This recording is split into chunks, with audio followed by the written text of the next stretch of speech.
hear a conversation between a man and a researcher. Now listen carefully and answer questions 1 to 10. Section 1. Good morning, sir. Are you enjoying the Perfect Home exhibition? Yes, I am. It's very interesting. I'm planning on buying a home in the near future, and this exhibition has given me some great ideas. I'm conducting a survey on behalf of the exhibition organisers. Can I take a few minutes of your time to ask you some questions? Yes, of course. Can we sit down? I'm rather tired after walking around the different exhibits and stands. Of course. I'll ask my colleague to get you a drink. Coffee? Yes, please.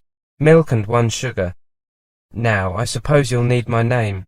Yes, Mr. Glass. William Glass. Double S. Do you have an email address, Mr. Glass? I do. It's wglass@email.com. I'll just fill in the date, 26th of February 2007. Right, what do you do, Mr. Glass? I work at the Ministry of Culture. I'm a civil servant. How old are you? 29. And your marital status? I live with my girlfriend. Right, single. Do you have any children? No.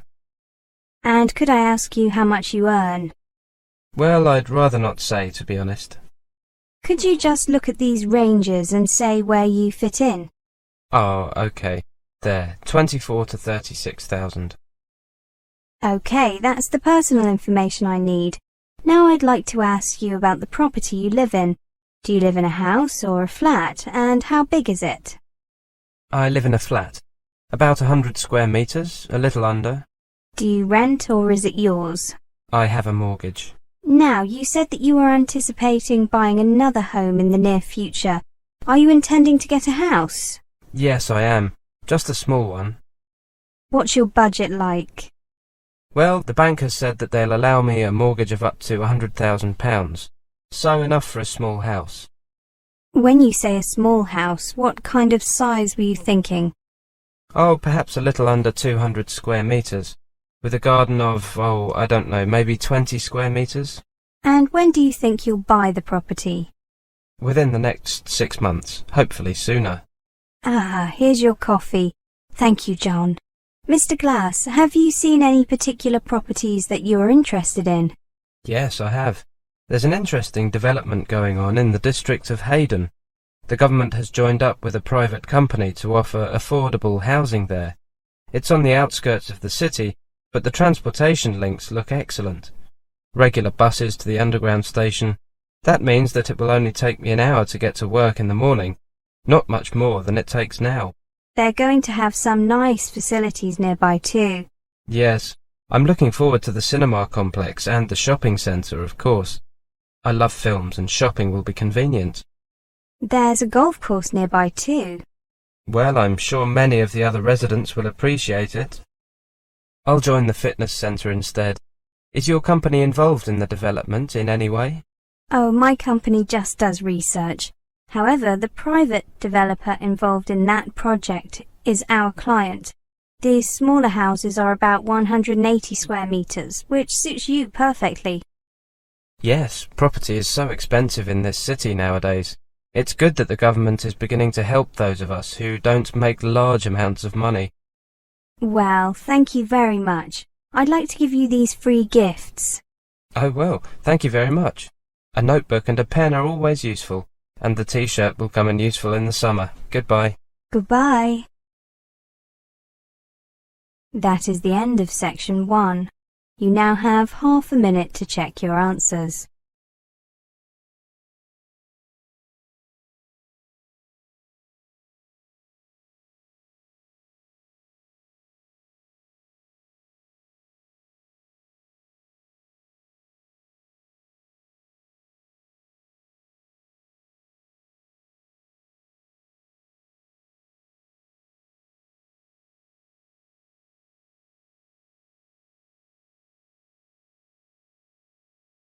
Now turn to section 2.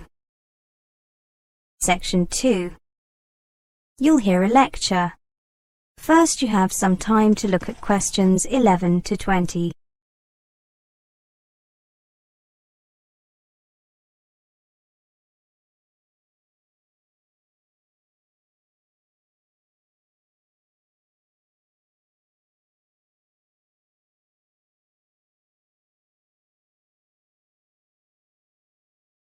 Now listen carefully and answer questions 11 to 20. Welcome everyone. My name is Pamela Stark and I'm here to tell you about international students and employment in this country. Let me start by stating the most important thing first. Your ability to work in this country while you're here as an international student depends on whether you are an EEA national, that is a European Economic Area national, not an EEA national with a stamp saying restriction on working in your passport, or not an EEA national with a prohibition on working stamp in your passport. Now, if you are an EEA national, you can work freely in this country. You can work for an employer or be self-employed. If your dependents, such as your spouse or children, come with you to this country, they can work here as well, no matter what their nationality. This is thanks to EEA rules, and these rules also mean that students from this country studying in other EEA member states can work freely too. Now, if you have come here for a course lasting more than 6 months, the immigration authorities automatically put a restriction on working in your passport. It is worded in the following way: work and any changes must be authorized. This allows you to work under certain conditions. The first of these conditions is that during term time, you can work no more than 20 hours per week, but you can work longer if the work placement is an essential part of your course. For example, the work period of a sandwich course. The second condition is that you cannot run your own business, be self-employed, or work as a professional sports person or entertainer.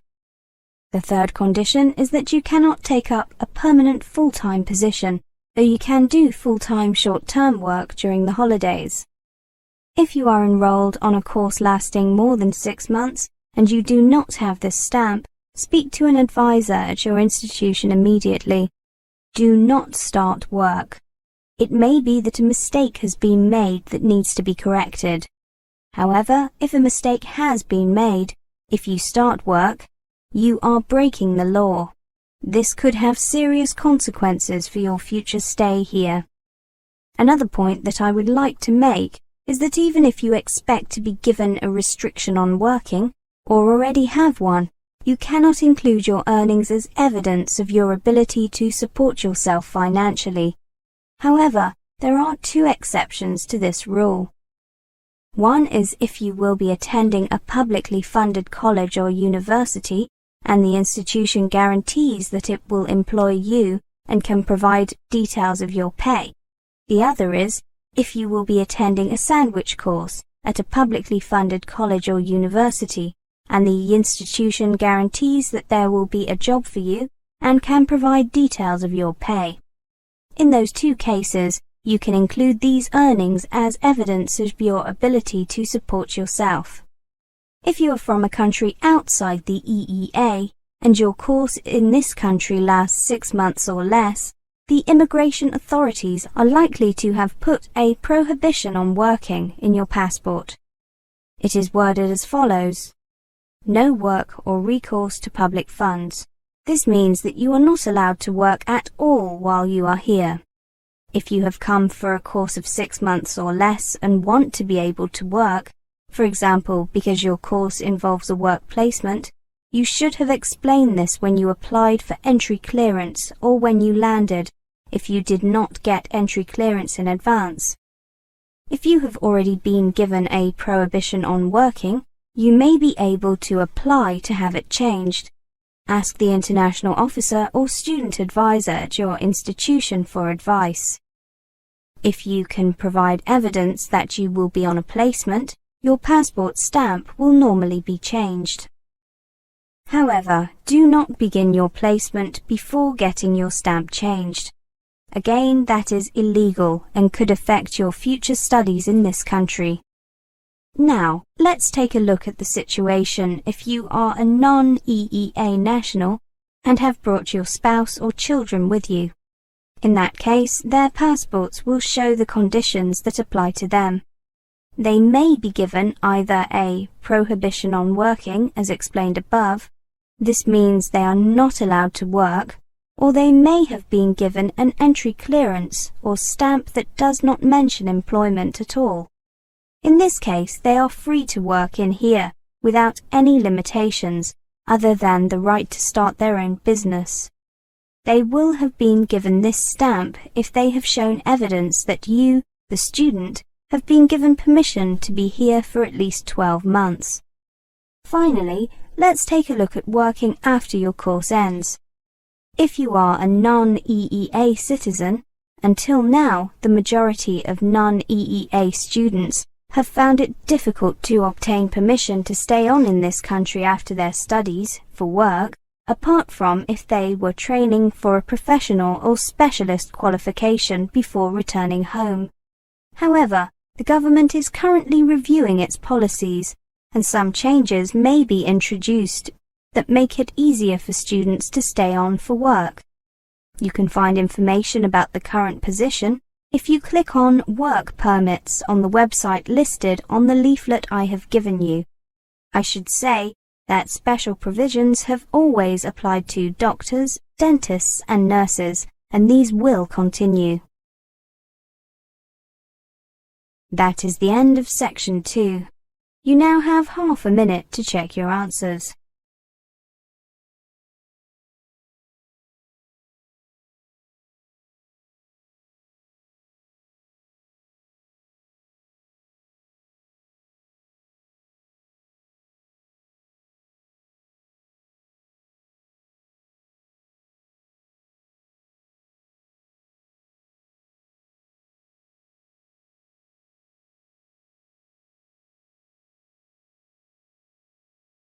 Now turn to section 3.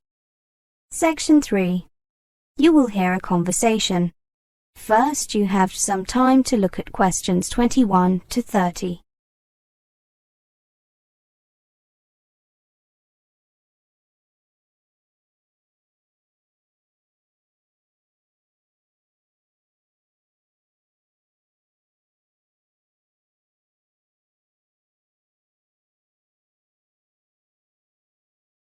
Now listen carefully and answer questions 21 to 30. So, Jatinder and Ali, how did you deal with culture shock when you first came here to study?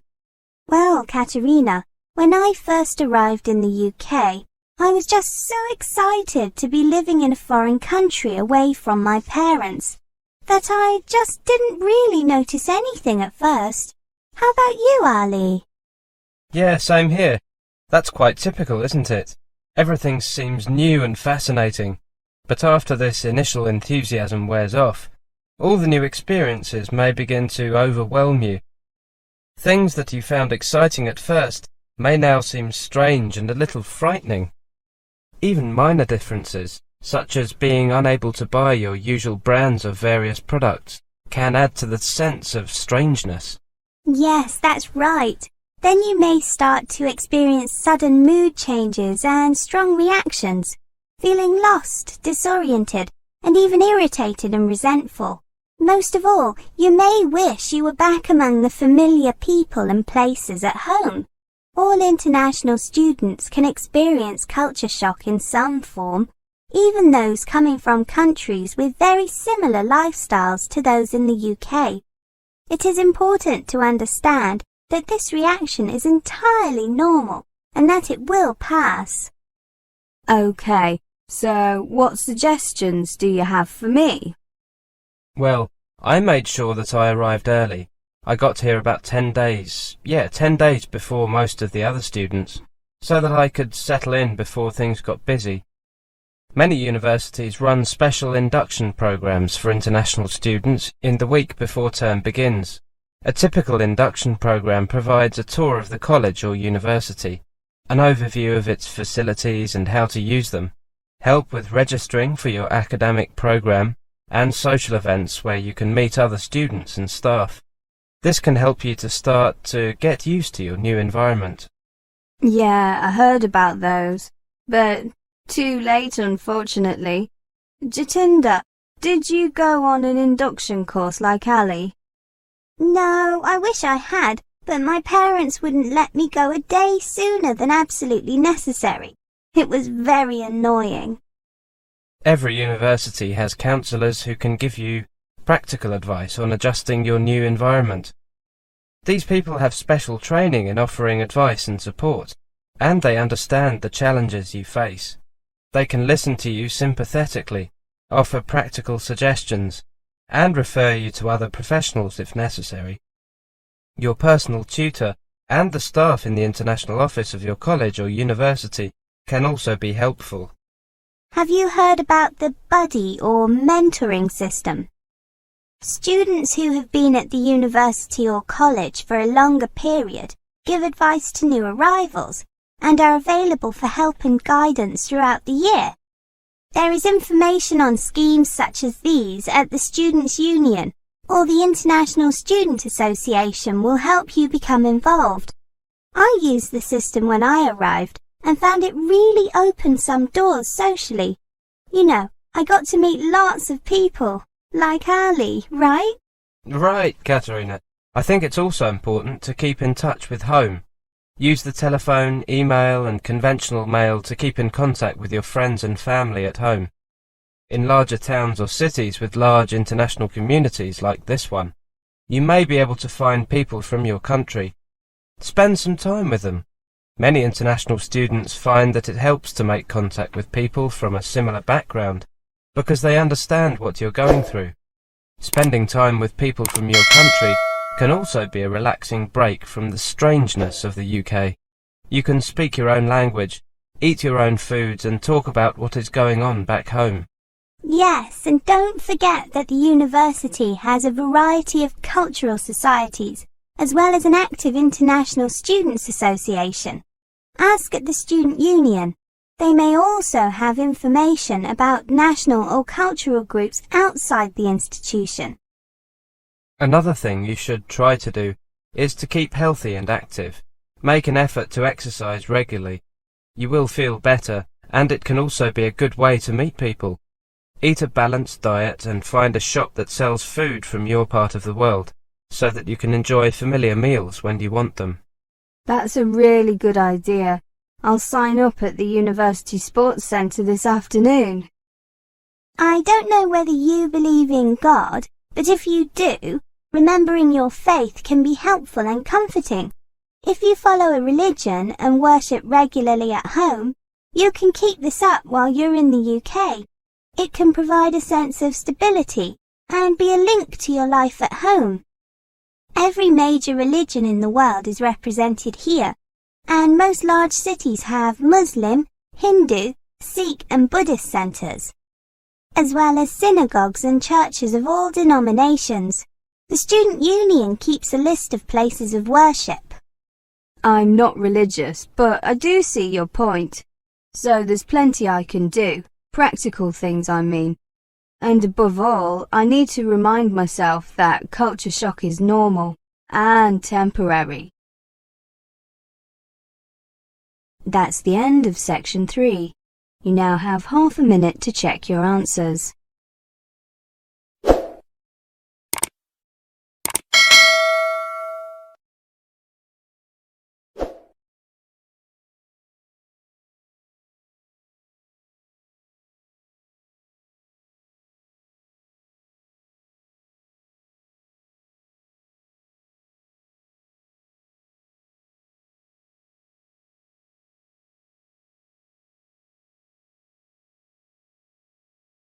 Now turn to section 4. Section 4. You will hear a presentation on an online course. First, you have some time to look at questions 31 to 40.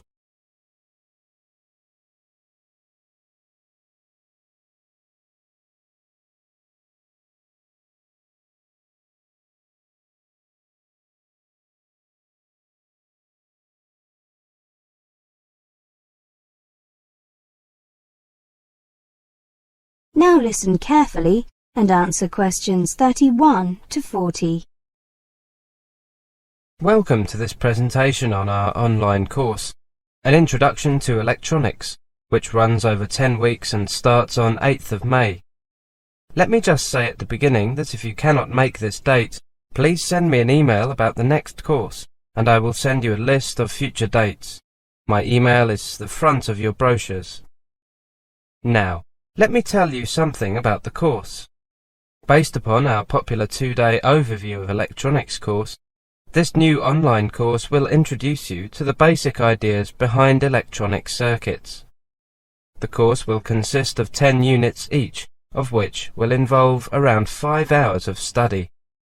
The course is designed to act both as an introductory course and as a refresher course.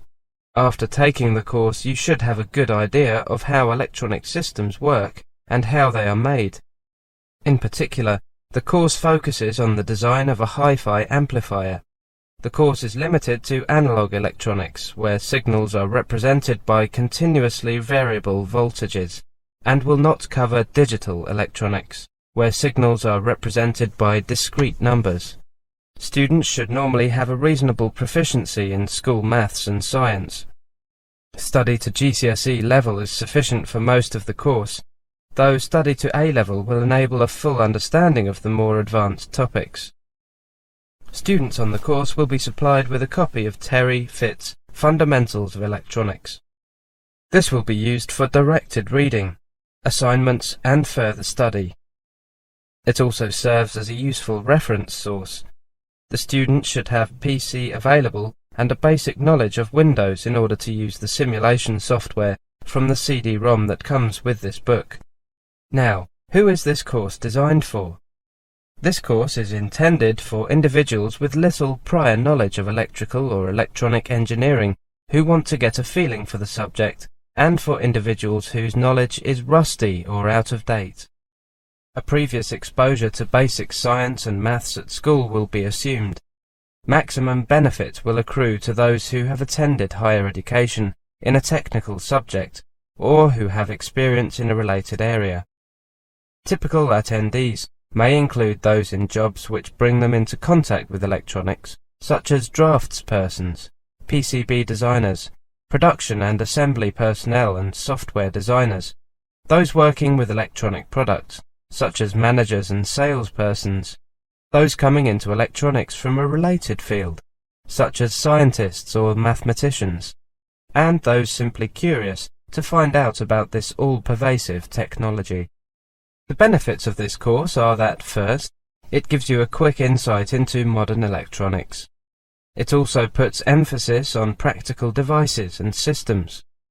Unlike many other courses, no prior knowledge is assumed, but previous exposure to school-level science and maths is assumed. Fourthly, it can be used as a refresher course. Fifth, there is the benefit of getting hands-on simulations, and finally, all delegates completing the course will receive a University of Oxford certificate of completion. The course will be presented by Brian Williams, who started his career working as an electronic engineer for British Aerospace. Brian then became a lecturer and has taught electronics at Oxford University and Jesus College for longer than he cares to admit. He is also an active consultant and researcher. Brian is a dynamic lecturer and particularly enjoys teaching introductory level courses and interacting with students.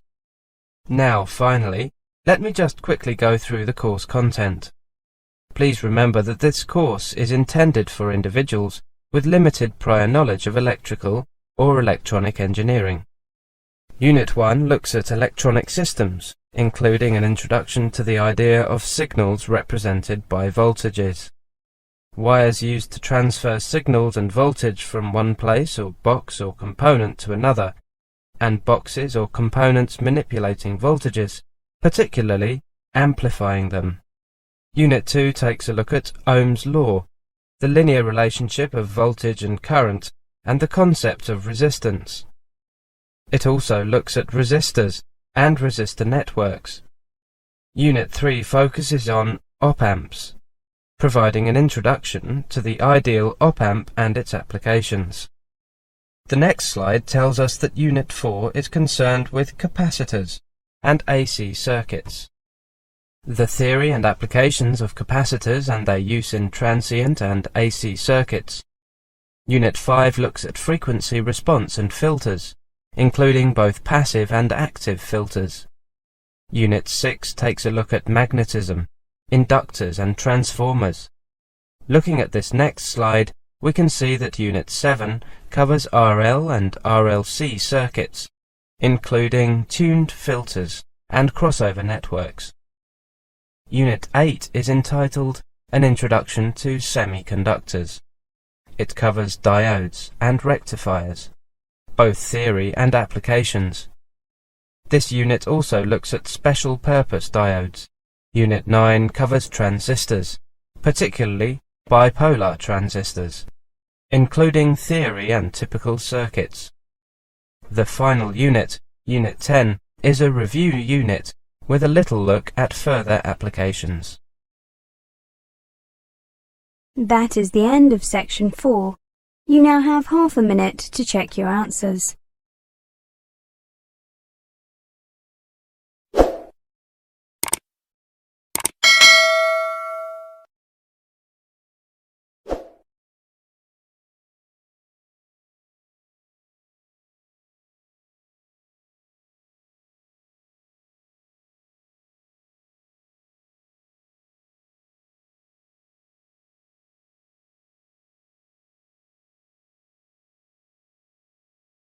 That is the end of the listening test, the Ielts test. You now have 10 minutes to transfer your answers to the listening answer sheet.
Thanks for watching. Here are other 2 videos. You can watch them as well. And if you haven't yet subscribed my channel, please subscribe it and hit the bell icon for my upcoming videos and share these all videos among your friends.